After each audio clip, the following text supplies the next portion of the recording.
ربنا لا تزغ قلوبنا بعد إذ هديتنا.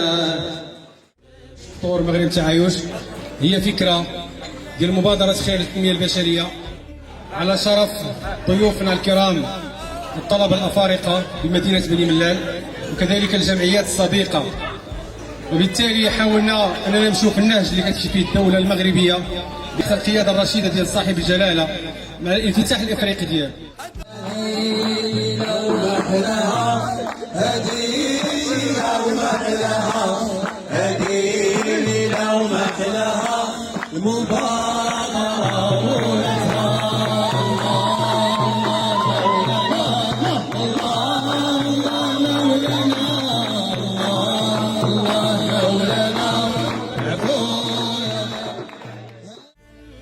C'est un immense joie, c'est un honneur de ton si grand de pouvoir être ici parmi vous. Assalamu alaikum wa rahmatullahi wa barakatuh. Je suis Abdelhamid Maman, président de la Sésame de Beni Mellal. Aujourd'hui, nous sommes ravis d'avoir été invités par l'association Mubadarat El Khair à un photo collectif entre les Marocains et puis les étudiants subsahariens ici à Beni Mellal. Nous sommes vraiment contents et puis nous remercions l'association et nous sommes les bienvenus pour d'autres activités. Salam alaikum, j'espère que vous allez bien.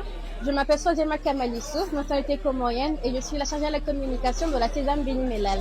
Aujourd'hui, en ce jour sacré du mois de Ramadan, l'association Mubadarat El Khair nous a invités pour un tour collectif entre nous, les étudiants subsahariens, et ainsi que les Marocains démunis, afin de partager un moment de partage et de convivialité ensemble. Je remercie chaleureusement l'association de nous avoir invités en ce mois béni et bon Ramadan à tous. Merci. اليوم في الليله ديال 27 ليله ليله القدر خدينا اننا نديروا هذه الفكره هذه ديال اليوم انها ليله التعايش، فكره على الانفتاح على الدول الافريقيه وتحت الرعايه الساميه ديال صاحب الجلاله الملك محمد السادس، انه يعني باش نفتحوا على دول غرب الصحراء والدول الافريقيه.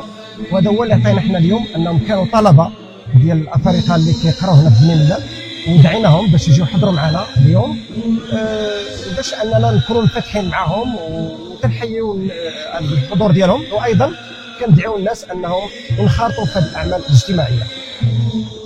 كنا ممتنين بالاستقبال ديالهم داخل موائد مبادرة إفطار الصائم، واللي حاولنا نعكسوا منه الصورة اللي الحمد لله والرؤية المولوية ديال صاحب الجلالة الملك محمد السادس نصره الله، اللي تيقود الملحمة ديال عودة المغرب إلى إفريقيا، وكذلك المشاريع الكبرى والانفتاح كذلك على مجموعة ديال القطاعات منها التربوي الاجتماعي على مستوى التعليم الرياضي. وحنا ما يمكننا كجمعيات إلا أن نواكبوا هذا الركب هذا ونمشيو في هذه المسيره ديال التنميه من خلال انفتاحنا كذلك على الافارقه وعلى افريقيا، وان شاء الله الشراكات اللي غادي تكون ان شاء الله في مستقبل الايام كفيله انها تنهض بالقطاع الاجتماعي داخل المغرب وخاصه داخل بني ملال. وشكرا مره اخرى لاي واحد ساهم في نجاح هذه العرس ديال المغرب التعايش، وشكرا للجميع.